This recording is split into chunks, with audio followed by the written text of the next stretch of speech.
ಸಾವು ಯಾವಾಗ ಹೇಗೆ ಎಲ್ಲಿ ಬರುತ್ತೆ ಯಾರು ಕೂಡ ಊಹಿಸ್ಲಿಕ್ಕೂ ಸಾಧ್ಯ ಇಲ್ಲ ಅಂಥದ್ದೇ ಒಂದು ಘಟನೆ ನಡೆದಿರುವಂಥದ್ದು. ಮಹಂತೇಶ್ ಬೀಳಗಿಯವರ ಸಾವು ಸಾಕಷ್ಟು ಜನರಲ್ಲಿ ಒಂಥರ ಭ್ರಾಂತಿಯನ್ನು ಉಂಟು ಮಾಡಿದೆ. ಒಂಥರ ಅಪಘಾತದಲ್ಲಿ IAS ಅಧಿಕಾರಿ ಮಹಂತೇಶ್ ಬೀಳಗಿ ಸಾವನ್ನಪ್ಪಿರುವಂಥದ್ದು. ಬೀಳಗಿ ಹಾಗೂ ಇಬ್ಬರು ಸಹೋದರರ ಸಾವು ಸಾಕಷ್ಟು ಜನರಿಗೆ ಆಘಾತವನ್ನು ತಂದಿದೆ. ರಾಮದುರ್ಗದಿಂದ ಜೇವರ್ಗಿಗೆ ಹೋಗುವಂಥ ಸಂದರ್ಭದಲ್ಲಿ ಅಪಘಾತ ಆಗಿರುವಂಥದ್ದು. ಮಹಂತೇಶ್ ಬೀಳಗಿ ಮತ್ತು ಅವರ ಇಬ್ಬರು ಸಹೋದರರು ಕೂಡ ಸಾವನ್ನಪ್ಪಿದ್ದಾರೆ. ರಾಮದುರ್ಗದಿಂದ ಜೇವರ್ಗಿಗೆ ಹೋಗುವಂಥ ಸಂದರ್ಭದಲ್ಲಿ ನಡೆದಿರುವಂಥ ಅಪಘಾತ ಇದು. ಬೈಕ್ ಸವಾರ ಅಡ್ಡ ಬಂದಂಥ ಸಂದರ್ಭದಲ್ಲಿ ತಪ್ಪಿಸಲಿಕ್ಕೆ ಹೋಗಿ ಕಾರು ಪಲ್ಟಿಯಾಗಿದೆ. ಡಿವೈಡರ್ಗೆ ಡಿಕ್ಕಿಯಾದ ಬಳಿಕ ಪಲ್ಟಿ ಆಗಿರುವಂಥದ್ದು ಕಾರು. ಗೌನಹಳ್ಳಿ ಕ್ರಾಸ್ ಬಳಿ ಭೀಕರ ಅಪಘಾತಕ್ಕೆ ಬಲಿಯಾದರು ಹಿರಿಯ IAS ಅಧಿಕಾರಿಯಾಗಿರುವಂಥ ಮಹಂತೇಶ್ ಬೀಳಗಿ. ರಾಮದುರ್ಗದಲ್ಲಿ ಇಂದು ಬೀಳಗಿ ಅಂತ್ಯಕ್ರಿಯೆ ನಡೆಯುತ್ತೆ. ಲಿಂಗಾಯತ ಸಂಪ್ರದಾಯದಂತೆ ಅವರ ಅಂತ್ಯಕ್ರಿಯೆ ನಡೆಯಲಿದೆ. ಮುಗಿಲು ಮುಟ್ಟಿರುವಂಥದ್ದು ಕುಟುಂಬಸ್ಥರ ಆಕ್ರಂದನ. ಅಪಘಾತದಲ್ಲಿ ಮಹಂತೇಶ್ ಬೀಳಗಿ ಅವರ ಸಹೋದರ ಶಂಕರ್ ಬೀಳಗಿ ಹಾಗೂ ಈರಣ್ಣ ಶಿರಸಂಗಿ ಎಂಬುವರು ಸ್ಥಳದಲ್ಲೇ ಮೃತಪಟ್ಟರು. ಮಹಂತೇಶ್ ಬೀಳಗಿ ಚಿಕಿತ್ಸೆ ಫಲಿಸದೆ ಕಲಬುರಗಿಯ ಖಾಸಗಿ ಆಸ್ಪತ್ರೆಯಲ್ಲಿ ಮೃತಪಟ್ಟಿದ್ದಾರೆ. ಅವರು ಸ್ವಲ್ಪ ಜೀವ ಇತ್ತು, ಖಾಸಗಿ ಆಸ್ಪತ್ರೆಗೆ ಕರ್ಕೊಂಬರಲಾಯಿತು ಕಲಬುರಗಿಗೆ, ಆದರೆ ಚಿಕಿತ್ಸೆ ಫಲಕಾರಿಯಾಗದೆ ಸಾವನ್ನಪ್ಪಿದ್ದಾರೆ. ಸಾಕಷ್ಟು ಜನಕ್ಕೆ ಸ್ಫೂರ್ತಿಯಾಗಿದ್ದಂಥ ವ್ಯಕ್ತಿ. ಕಡು ಬಡತನದಲ್ಲಿ ಬೆಳೆದು ಬಂದು KS ಆಗಿ, ನಂತರ IAS ಆಫೀಸರ್ ಆಗಿ, ಜಿಲ್ಲಾಧಿಕಾರಿಯಾಗಿ, ಬೆಸ್ಕಾಂ MD ಆಗಿ ಜನಪರ ಕೆಲಸವನ್ನ ಮಾಡ್ತಾ ಜನಾನುರಾಗಿ ಅಧಿಕಾರಿಯಾಗಿದ್ದಂಥವರು ಮಹಂತೇಶ್ ಬೀಳಗಿ ಅವರು. ಅವರ ಸಾವು ದೊಡ್ಡ ಆಘಾತವನ್ನ ತಂದಿದೆ. ಅಂತ ಒಳ್ಳೆ ವ್ಯಕ್ತಿನೇ ಈ ರೀತಿಯಾಗಿ ಅಪಘಾತದಲ್ಲಿ ಸಾವನ್ನಪ್ಪದ್ರಲ್ಲ ಅಂತ ಸಾಕಷ್ಟು ಜನ ಎಕ್ಸ್ನಲ್ಲಿ ಪೋಸ್ಟ್ನೆಲ್ಲ ಮಾಡ್ತಾ ಇದ್ದಾರೆ, ಸಾಮಾಜಿಕ ಜಾಲತಾಣದಲ್ಲಿ ಪೋಸ್ಟನ್ನು ಹಾಕ್ತಾ ಇದ್ದಾರೆ, ವಾಟ್ಸಪ್ ಸ್ಟೇಟಸನ್ನು ಹಾಕೊಳ್ತಾ ಇದ್ದಾರೆ. ಬಿಕಾಸ್ ಅಷ್ಟು ಸ್ಫೂರ್ತಿಯನ್ನು ತುಂಬಿದಂಥ ವ್ಯಕ್ತಿ. ಮಾತುಗಳ ಮುಖಾಂತರ ಸಾಕಷ್ಟು ಜನ ಯುವಕರಿಗೂ ಕೂಡ ಕಣ್ಮಣಿಯಾಗಿದ್ದಂಥವ್ರು ಮಹಂತೇಶ್ ಬೀಳಗಿ ಅವರು. ನಿನ್ನೆ ಸಂಭವಿಸಿದಂಥ ಅಪಘಾತ ಬರೀ ಅವರ ಕುಟುಂಬಕ್ಕಲ್ಲ, ರಾಜ್ಯಕ್ಕೂ ಕೂಡ ಒಂದು ನಷ್ಟ.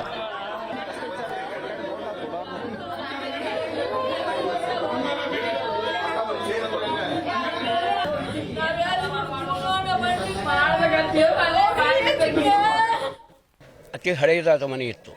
ಇದೇ ಮನೆಯಲ್ಲಿ ಅವ್ರ ತಾಯಿ ನೂಲನ್ನು ಹೆಳೆಯುವಂಥ ಒಂದು ಕೆಲಸವನ್ನು, ಆಮೇಲೆ ಸೀರೆಯನ್ನು ಸುತ್ತುವಂಥ ಕೆಲಸವನ್ನು ಮಾಡ್ತಾಯಿದ್ದರು. ಅಂಥ ಸಂದರ್ಭದಲ್ಲಿ ಮಹಂತೇಶ್ ಬೀಳಗಿ ಅವರು ನಮ್ಮ ಕಿರಾಣಂಗಡಿಯಲ್ಲಿ, ನಮ್ಮ ಕಿರಾಣಂಗಡಿ ಇದೆ ಸರ್, ನಮ್ಮ ಕಿರಾಣಂಗಡಿಯಲ್ಲಿ ಕೆಲಸವನ್ನು ಮಾಡುತ್ತಾ, ಆಮೇಲೆ ಕೆಳಗೆ ಒಂದು ಸ್ವಾಮೀಜಿಯವರ ಒಂದು ಕಿರಾಣಂಗಡಿ ಇದೆ, ಆ ಎರಡೂ ಅಂಗಡಿಗಳಲ್ಲಿ ಕೆಲಸ ಮಾಡುತ್ತಾ ಪದವಿಯನ್ನು ಮುಕ್ತಾಯ ಮಾಡಿದರು ಸರ್. ಡಿಗ್ರಿ ಮುಗಿಸೋ ಹೊತ್ತಿಗೆ ಸರ್ ಅವ್ರ ಪರಿಸ್ಥಿತಿ ಎಷ್ಟು ಹೀನಾಯ ಪರಿಸ್ಥಿತಿ ಮುಟ್ಟಿತಂತಂದರೆ, ಸಮಾಜವು ಸಹಿತ ಅವರನ್ನು ಒಂದು ನಕಾರಾತ್ಮಕವಾದ ದೃಷ್ಟಿಯಿಂದ ನೋಡಲಿಕ್ಕೆ ಪ್ರಾರಂಭ ಮಾಡಿತು. ಅವಮಾನಗಳ ಮೇಲೆ ಅವಮಾನ, ಅಪಮಾನಗಳ ಮೇಲೆ ಅಪಮಾನ. ದಿನಾಲೂ ಇದೇ ಪರಿಸ್ಥಿತಿಯನ್ನು ನೋಡಿ ನೋಡಿ ನೋಡಿ ಸಾಹೇಬರಿಗೆ ಸಾಕಾಯ್ತು ಸರ್. ಇನ್ನಿಲ್ಲಿದ್ದರೆ ನಮ್ಮ ಮನೆತನ ಉದ್ಧಾರ ಆಗೋದಿಲ್ಲ, ನಾವು ಧಾರವಾಡಕ್ಕೆ ಶಿಫ್ಟ್ ಆಗೋಣ ಅಂತ ತಿಳ್ಕೊಂಡು ಧಾರವಾಡಕ್ಕೆ ಶಿಫ್ಟ್ ಆದಮೇಲೆ ಅಲ್ಲಿ ಆ ಒಂದು ಕೆಲಸ, ಈ ಒಂದು ಕೆಲಸ, ಇನ್ನೊಂದು ಕೆಲಸ, ಬೇರೆ ಬೇರೆ ಕೆಲಸಗಳನ್ನು ಮಾಡುತ್ತಾ MA ಒಂದು ಕರ್ನಾಟಕ ಯೂನಿವರ್ಸಿಟಿಯಲ್ಲಿ MAಗೆ ಅಡ್ಮಿಷನ್ ಮಾಡಿಸಿದ್ರು ಸರ್. ಅವನ ಗೆಳೆಯರು, ಅವನ ಸರ್ಗಳು ಅವನಿಗೆ ಸಾಕಷ್ಟು ಸಹಾಯವನ್ನು ಆ ಸಂದರ್ಭದಲ್ಲಿ ಮಾಡಿದ್ದುಂಟು. MA ಆದಮೇಲೆ KS ಪರೀಕ್ಷೆಗೆ ಕುಳಿತುಕೊಳ್ಳಲಿಕ್ಕೆ ಪ್ರಾರಂಭ ಮಾಡಿದ್ರು ಸರ್. ಅವ್ರ ಕನಸನೇ ಇತ್ತು. ಪ್ರತಿಯೊಂದು ಅವರ ಒಂದು ಭಾಷಣದಲ್ಲಿ, ನಾನು ಅವರ ಅನೇಕ ಭಾಷಣಗಳನ್ನು ಏರ್ಪಾಡನ್ನು ಮಾಡಿದ್ದೇನೆ ಧಾರವಾಡದಲ್ಲಿ ಮತ್ತು ರಾಮದುರ್ಗದಲ್ಲಿ. ನನ್ನ ಕನಸು ಒಂದೇ ಹೇಳ್ತೀನಿ ಸರ್. ಅವ್ರು ಹೇಳ್ತಾ ಇದ್ದಿದ್ದು, ನನ್ನ ಕನಸು ಒಂದೇ, ಏನು, ಗೂಟದ ಕಾರಿನಲ್ಲಿ ಓಡಾಡಬೇಕು, ಅಂದರೆ ಕೆಂಪು ದೀಪದ ಕಾರಿನಲ್ಲಿ ಓಡಾಡಬೇಕು. ಆ ಒಂದು ಕನಸನ್ನು ಯಾವ ರೀತಿಯಲ್ಲಿ ನನಸು ಮಾಡ್ಕೋಬೇಕು ಅನ್ನೋದು ಅವರಿಗೆ ಮನವರಿಕೆ ಆಗಿತ್ತು ಸರ್. ಆ ಒಂದು ದಿಕ್ಕಿನಲ್ಲಿ ಆ ಒಂದು ಗುರಿಯನ್ನು ಅವರು ತಲುಪಿದರು. ಇದೆಲ್ಲದ್ರ ಬಗ್ಗೆ ಇನ್ನಷ್ಟು ಮಾಹಿತಿಯನ್ನ ಕೊಡ್ತಾ ಹೋಗ್ತಾರೆ ನಮ್ಮ ಪ್ರತಿನಿಧಿಗಳು ನೇರ ಸಂಪರ್ಕದಲ್ಲಿ ಜಾಯ್ನ್ ಆಗಿದ್ದಾರೆ. ಬೆಳಗಾವಿಯಿಂದ ನಮ್ಮ ಪ್ರತಿನಿಧಿ ಚಂದ್ರಕಾಂತ್ ಸುಗಂಧಿ, ಹಾಗೆ ಕಲಬುರಗಿಯಿಂದ ನಮ್ಮ ಪ್ರತಿನಿಧಿ ಅರುಣ್ ಕುಮಾರ್ ಕದಂ ಇಬ್ಬರು ಕೂಡ ನೇರ ಸಂಪರ್ಕದಲ್ಲಿದ್ದಾರೆ. ಮೊದಲಾಗಿ ಬೆಳಗಾವಿಗೆ ಹೋಗೋಣ. ಚಂದ್ರಕಾಂತ್ ಕಡು ಬಡತನದಲ್ಲಿ ಬೆಳೆದು ಬಂದು ಕಷ್ಟಪಟ್ಟು ಓದಿ KS ಆಫೀಸರ್ ಆಗಿ IAS ಆಫೀಸರ್ ಆಗಿ ಸಾಕಷ್ಟು ಯುವಕರ ಕಣ್ಮಣಿಯಾಗಿದ್ದು ಸ್ಫೂರ್ತಿಯಾಗಿದ್ದಂಥವ್ರು ಇವತ್ತು ಇಲ್ಲ ಅನ್ನುವಂಥದ್ದು ಇಡೀ ರಾಜ್ಯಕ್ಕೆ ಆಘಾತ ತಂದಿರುವಂಥ ವಿಚಾರ. ಆ ಊರಿಗೆ ಹೆಸರನ್ನ ಕೂಡ ತಂದುಕೊಟ್ಟಿದ್ದಂಥವ್ರು ಯಾವ ರೀತಿಯ ಆ ಊರಿನ ಜನ ನೆನೆಸ್ಕೊಳ್ತಾ ಇದ್ದಾರೆ. ಸಾರ್ವಜನಿಕರ ದರ್ಶನಕ್ಕೆ ವ್ಯವಸ್ಥೆಯನ್ನು ಮಾಡಲಾಗಿದೆ. ಎಷ್ಟೊತ್ತಿಗೆ ಅಂತ್ಯಕ್ರಿಯೆ ನಡೆಯಲಿದೆ ಇದೆಲ್ಲದ್ರ ಬಗ್ಗೆ ನೋಡ್ತಾ ಹೋದಾದ್ರೆ ಪೃಥ್ವಿರಾಜ್, ನಾನೀಗ ಏನು ರಾಮದುರ್ಗ ಪಟ್ಟಣದ ಮಹಾಂತೇಶ್ ಬೀಳಿಗೆ ಅವರ ಮನೆ ಮುಂಭಾಗದಲ್ಲಿದ್ದೇನೆ. ಬೆಳಗ್ಗೆಯಿಂದಲೂ ಕೂಡ ಏನು ಅವರ ಸ್ನೇಹಿತರು, ಸಂಬಂಧಿಗಳು, ಏನು ರಾಮದುರ್ಗ ಪಟ್ಟಣದ ನಿವಾಸಿಗಳು ಸಾಕಷ್ಟು ಸಂಖ್ಯೆಯಲ್ಲಿ ಬಂದು ಮಹಾಂತೇಶ್ ಬೀಳಿಗೆ ಅವರ ಏನು ಅಂತಿಮ ದರ್ಶನವನ್ನು ಪಡಿತಾ ಇದ್ದಾರೆ. ಅವರ ಪತ್ನಿ ಮತ್ತು ಮಗಳು ಕೂಡ ಬೆಂಗಳೂರಿನಿಂದ ಆಗಮಿಸಿರ್ತಕ್ಕಂಥದ್ದು. ಏನು ಮಹಾಂತೇಶ್ ಬೀಳಿಗೆ ಜನರೂರಾಗಿ ಏನು DC ಆಗಿ ದಾವಣಗೆರೆಯಲ್ಲಿ ಕೆಲಸ ಮಾಡಿದ್ರು. ಸಾಕಷ್ಟು ಹೆಸರನ್ನ ಕೂಡ ಮಾಡಿರ್ತಕ್ಕಂಥದ್ದು. ಆದರೆ ನಿನ್ನೆ ಏಕಾಏಕಿ ಈ ರೀತಿ ಎಕ್ಸ್ಟೆಂಡ್ ನಲ್ಲಿ ತೀರ್ಕೊಂಡಿದ್ದು ಇಡೀ ಕುಟುಂಬಸ್ಥರಿಗೆ ದೊಡ್ಡ ಆಘಾತವನ್ನ ತಂದುಕೊಟ್ಟಿದೆ. ಕೇವಲ ಮಹಾಂತೇಶ್ ಬೀಳಿಗೆ ಅಲ್ಲ, ಅವರ ಇಬ್ಬರು ಸಹೋದರರು ಕೂಡ ಈ ಒಂದು ಅಪಘಾತದಲ್ಲಿ ತೀರ್ಕೊಂಡಿರ್ತಕ್ಕಂಥದ್ದು. ಇಡೀ ಕುಟುಂಬ ಈಗ ಆಕ್ರಂದನದಲ್ಲಿ ಇರ್ತಕ್ಕಂಥದ್ದು. ಹೀಗಾಗಿ ಏನು ಅಂತಂದ್ರೆ ಸಂಬಂಧಿಕರು, ಸ್ನೇಹಿತರು ಎಲ್ಲರೂ ಕೂಡ ಮನೆಗೆ ಬಂದು ಸಾಂತ್ವನ ಹೇಳುವಂತಹ ಕೆಲಸವನ್ನ ಮಾಡ್ತಾ ಇದ್ದಾರೆ. ಇನ್ನು ಅರ್ಧ ಗಂಟೆ ಅಥವಾ ಮುಕ್ಕಾಲು ಗಂಟೆಯ ಬಳಿಕ ಈಗ ಮನೆಯಿಂದ ಅವರ ಪಾರ್ಥಿವ ಶರೀರವನ್ನ ಒಂದು ಫಾರ್ಮ್ ಹೌಸ್ಗೆ ಶಿಫ್ಟ್ ಮಾಡ್ತಾರೆ. ಬಳಿಕ ಅಲ್ಲಿ ಸಾರ್ವಜನಿಕರ ದರ್ಶನಕ್ಕಾಗಿ 4 ಗಂಟೆಗಳವರೆಗೂ ಕೂಡ ವ್ಯವಸ್ಥೆಯನ್ನ ಮಾಡಿರ್ತಕ್ಕಂಥದ್ದು. ಬಳಿಕ ಲಿಂಗಾಯತ ಸಂಪ್ರದಾಯದಂತೆ ಅಂತ್ಯಕ್ರಿಯೆಯನ್ನು ಮಾಡಕ್ಕೆ ಸಿದ್ಧತೆಯನ್ನ ಮಾಡಲಾಗಿದೆ. ಮಹಾಂತೇಶ್ ಬೀಳಿಗೆ ಕಡು ಬಡತನದಲ್ಲಿ IAS ಅಧಿಕಾರಿಯಾಗಿ ಹುದ್ದೆಗೆ ಏರಿದವರು. ಅವರು BA ವರೆಗೂ ಕೂಡ ಏನು ರಾಮದುರ್ಗದಲ್ಲಿ ಓದಿರ್ತಾರೆ. ಬಳಿಕ ಧಾರವಾಡಕ್ಕೆ ಶಿಫ್ಟ್ ಆಗ್ತಾರೆ. ಅವರ ಪರಿಸ್ಥಿತಿ ಗಂಭೀರವಾಗಿದ್ದ ಕಾರಣಕ್ಕಾಗಿ ಅವರು ಸ್ಪೋಕನ್ ಇಂಗ್ಲಿಷ್ ಕ್ಲಾಸ್ ಅನ್ನ ಆರಂಭ ಮಾಡ್ತಾರೆ. ಆ ಇಂಗ್ಲಿಷ್ ಕ್ಲಾಸ್ ನಿಂದ ಬಂದಂತ ಆದಾಯದಲ್ಲಿ ಅವರು KS ಅಧಿಕಾರಿ ಆಗ್ತಾರೆ. ಮತ್ತು ಈ ಒಂದು ಅವರ ಇಂಗ್ಲಿಷ್ ಪರಿಣಿತಿಗೆ ಇಡೀ ಅನೇಕ ಅಧಿಕಾರಿಗಳು ಕೂಡ ಏನು ಫಿದಾಗಿದ್ರು ಮತ್ತು ಅವರ ಶಿಕ್ಷಕರಾಗಿದ್ರು ಅಂತ ಹೇಳಿ ಅವರ ಏನು ಪ್ರೊಫೆಸರ್ ಕೂಡ ಹೇಳ್ತಕ್ಕಂಥದ್ದು. ಒಟ್ಟಾರೆ ಏನು ಬಳಿಕ ಏನು KS ಅಧಿಕಾರಿಯಾದ ಬಳಿಕ ಅವರು ಬೀದರ್ ಆಗಿರ್ಬೋದು, ಹಾಗೆ ಉಡುಪಿ ಸೇರಿದಂತೆ ರಾಜ್ಯದ ಅನೇಕ ಭಾಗಗಳಲ್ಲಿ ಕೆಲಸ ಮಾಡ್ತಾರೆ. ಕೋವಿಡ್ ಸಂದರ್ಭದಲ್ಲಿ ಇವರು ದಾವಣಗೆರೆ DC ಆಗಿದ್ದಾಗ ಮಾಡಿದಂತಹ ಕಾರ್ಯಗಳು ಸಾಕಷ್ಟು ಜನಾರರಾಗಿ ಆಗಿತ್ತು ಮತ್ತು ದಾವಣಗೆರೆಯಲ್ಲಿ ಯಾವುದೇ ರೀತಿ ಕೋವಿಡ್ ಹರಡದಂತೆ ಅವರು ಅನೇಕ ಮುನ್ನೆಚ್ಚರಿಕೆ ಕ್ರಮಗಳನ್ನ ಮತ್ತು ಅನೇಕ ದಿಟ್ಟ ನಿರ್ಧಾರಗಳನ್ನ ಮಾಡಿದ್ರು. ಹೀಗಾಗಿ ಇವರು ರಾಜ್ಯ ಮಟ್ಟದಲ್ಲಿ ಪ್ರಖ್ಯಾತಿಯನ್ನು ಪಡೆದಿದ್ರು. ಮತ್ತು ಮಹಾಂತೇಶ್ ಬೀಳಿಗೆ ಒಬ್ಬ ಮೋಟಿವೇಶನಲ್ ಸ್ಪೀಕರ್. ಅವರು ಯುವಕರಿಗೆ ಅನೇಕ ಅವರು ವಿದ್ಯಾಭ್ಯಾಸದಲ್ಲಿ ಮುಂದುವರಿಯುವಂತಹ ಕಾರಣಕ್ಕಾಗಿ ಮೋಟಿವೇಶನಲ್ ಸ್ಪೀಕರ್ ಕೊಡ್ತಾ ಇದ್ರು. ಜೊತೆಗೆ ಏನು ಅಂತಂದ್ರೆ ಇತ್ತೀಚೆಗೆ ಅವರು ಸಹೋದರ ಸಂಬಂಧಿಯ ಮದುವೆ ಕಾರಣಕ್ಕಾಗಿ ಬೆಳಗಾವಿಗೆ ಬಂದು ಈ ರಾಮದುರ್ಗದಿಂದ ಕಲಬುರಗಿಗೆ ಹೋಗ್ತಾ ಇದ್ರು ಅಂತಕ್ಕಂಥದ್ದು ಈಗ ಕುಟುಂಬಸ್ಥರ ಮಾತಾಗಿದೆ. ಪೃಥ್ವಿರಾಜ್, ಮಧ್ಯಾಹ್ನದ ಬಳಿಕ ಲಿಂಗಾಯತ ಸಂಪ್ರದಾಯದಂತೆ ಮಹಾಂತೇಶ್ ಬೀಳಿಗೆ ಸೇರಿದಂತೆ ಅವರ ಸಹೋದರರು ಇಬ್ಬರೇನು ಮೃತಪಟ್ಟಿದ್ದಾರೆ ಎಲ್ಲರ ಅಂತ್ಯಕ್ರಿಯೆಯನ್ನು ಮಾಡಕ್ಕೆ ಕುಟುಂಬಸ್ಥರು ತೀರ್ಮಾನವನ್ನ ಮಾಡಿದ್ದಾರೆ. ಓಕೆ ಚಂದ್ರಕಾಂತ್, ನೆಕ್ಸ್ಟ್ ಜೇವರ್ಗೆ ಹೋಗೋಣ. ಅಲ್ಲಿ ಅಪಘಾತ ನಡೆದಂಥ ಸ್ಥಳದಿಂದ ನೇರ ಸಂಪರ್ಕದಲ್ಲಿದ್ದಾರೆ ನಮ್ಮ ಪ್ರತಿನಿಧಿ ಅರುಣ್. ಹೇಗಾಯ್ತು ಈ ಘಟನೆ, ಏನಾಯ್ತು ಆ ಸಂದರ್ಭದಲ್ಲಿ? ಆ ಸ್ಪಾಟ್ನ ತೋರಿಸ್ತಾ ಎಕ್ಸ್ಪ್ಲೈನ್ ಮಾಡ್ತಾ ಹೋದಾದ್ರೆ. ಹೌದು ಪೃಥ್ವಿ, ಏನಂತಂದರೆ ಕಾರಿಗೆ ಬೈಕ್ ಅಡ್ಡ ಬಂದಿದೆ. ಆ ಒಂದು ಬೈಕನ್ನು ಸವಾರನ್ನು ಉಳಿಸಲು ಹೋಗಿ ಈಗ ದಾರುಣವಾಗಿ 3 ಜನ ಸಾವನ್ನಪ್ಪಿರುವಂಥದ್ದು. ಏನು IAS ಅಧಿಕಾರಿಯಾದಂಥ ಮಹಾಂತೇಶ್ ಬೀಳಿಗೆ ಅವರ ಕಾರು ಅಪಘಾತದಲ್ಲಿ ಸಾವನ್ನಪ್ಪಿದ್ದಾರೆ. ನಾವೀಗ ಕಲಬುರಗಿಯ ಜೇವರ್ಗಿ ಪಟ್ಟಣದ ಹೊರವಲಯದ ಇರುವಂತಹ ಒಂದು ಅಪಘಾತ ಆದಂಥ ಸ್ಥಳದಲ್ಲಿದ್ದೀವಿ. ನನ್ನ ಬಲಭಾಗದಲ್ಲಿ ನೋಡ್ಬೋದು ಈ ಒಂದು ಕಾರ್ ಅಪಘಾತ ಆಗಿದ್ದಂಥ ಇದು ಇನೋವಾ ಕಾರು. ಕಳೆದ ನಿನ್ನೆ ಸಾಯಂಕಾಲ ಅವರು ರಾಮದುರ್ಗದಿಂದ ಕಲಬುರಗಿಗೆ ಅವರ ಸಹೋದರರ ಮಗಳ ಮದುವೆಗೆ ನಿಶ್ಚಯ ಆಗಿತ್ತು. ಹಾಗಾಗಿ ಇಂದು ಅವರ ಮದುವೆ ಕೂಡ ನಡೀಬೇಕಾಗಿತ್ತು. ಆ ಒಂದು ಸಮಾರಂಭದಲ್ಲಿ ನಿನ್ನೆ ಅವರು 3 ಜನ ಸಹೋದರರು ಮತ್ತು ಸ್ನೇಹಿತ 4 ಜನ ಪ್ಲಸ್ ಅವರ ಡ್ರೈವರ್ನ 5 ಜನ ಈ ಒಂದು ಇನೋವಾ ಕಾರ್ನಲ್ಲಿ ಪ್ರಯಾಣನ ಬೆಳೆಸ್ತಾ ಇದ್ರು. ಕಲಬುರಗಿಯ ಜೇವರ್ಗಿ ಸಮೀಪ ಬರ್ತಿದ್ದಂಗೆ ಇದನ್ನು ಕಾಣ್ತಾ ಇದೆ. ಈ ಒಂದು NH ರಸ್ತೆಯಿಂದ ಮಾರ್ಗವಾಗಿ ಕಲಬುರಗಿಗೆ ಬರ್ತಾ ಇದ್ರು. ಬರುವಂಥ ಸಂದರ್ಭದಲ್ಲಿ ಕಾರಿಗೆ ಬೈಕ್ ಅಡ್ಡ ಬಂದಿದೆ. ಬೈಕ್ ಅಡ್ಡ ಬಂದಂಥ ಸಂದರ್ಭದಲ್ಲಿ ಬೈಕ್ ಸವಾರನ್ನ ಬದುಕಿಸಲು ಹೋಗಿ ಈ ಒಂದು ಕಾರ್ ಅಪಘಾತ ಆಗಿರುವಂಥದ್ದು.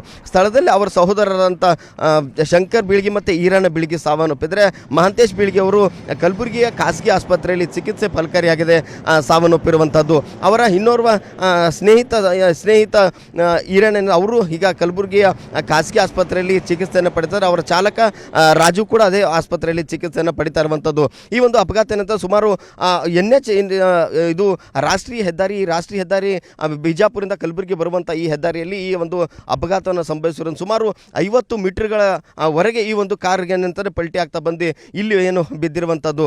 ಈ ಒಂದು ಅಪಘಾತಕ್ಕೆ ಕಾರಣ ಏನಂತಂದರೆ ಬೈಕ್ ಸವಾರ ಮುಂದ್ಗಡೆ ಬಂದಂಥ ಸಂದರ್ಭದಲ್ಲಿ ಆತನನ್ನು ಬದುಕಿಸಲು ಹೋಗಿ ಈ ಒಂದು ಅಪಘಾತ ಸಂಭವಿಸಿರುವಂಥದ್ದು. ಇದೇನಂದರೆ ಸಂಪೂರ್ಣವಾಗಿ ಕಾರ್ ಕೂಡ ನಜ್ಜುಗುಜ್ಜಾಗಿದೆ. ಯಾಕಂದರೆ ಸ್ಪೀಡ್ ಓವರ್ ಸ್ಪೀಡ್ ಇರುವುದರಿಂದ ಆ ಚಾಲಕನಿಗೆ ನಿಯಂತ್ರಣ ತಪ್ಪಿ ಮೊದಲೇನಂತರ ಆ ಒಂದು ಡಿವೈಡರ್ ಇದೆ ಏನು ರಸ್ತೆ ಬದಿಲಿಂದ ಸಣ್ಣದೊಂದು ಕಟ್ಟೆ ಆ ಕಟ್ಟೆಗೆ ಡಿಕ್ಕಿ ಆಗುತ್ತೆ. ಅದಾದ ಬಳಿಕ ಕಾರನ್ನು ಪಲ್ಟಿಯಾಗಿ ಮುಂದ್ಗಡೆ ಬಂದು ಇಲ್ಲಿ ಬಿದ್ದಿರುವಂಥದ್ದು. ಸದ್ಯ ಅವರ 3 ಜನ ಸಾವನ್ನಪ್ಪಿದ್ರೆ, ಇನ್ನು ಅವರ ಸ್ನೇಹಿತ ಮತ್ತು ಅವರ ಕಾರು ಚಾಲಕ ಕಲಬುರಗಿಯ ಖಾಸಗಿ ಆಸ್ಪತ್ರೆಯಲ್ಲಿ ಚಿಕಿತ್ಸೆಯನ್ನು ಪಡಿತಾ ಇದ್ದಾರೆ.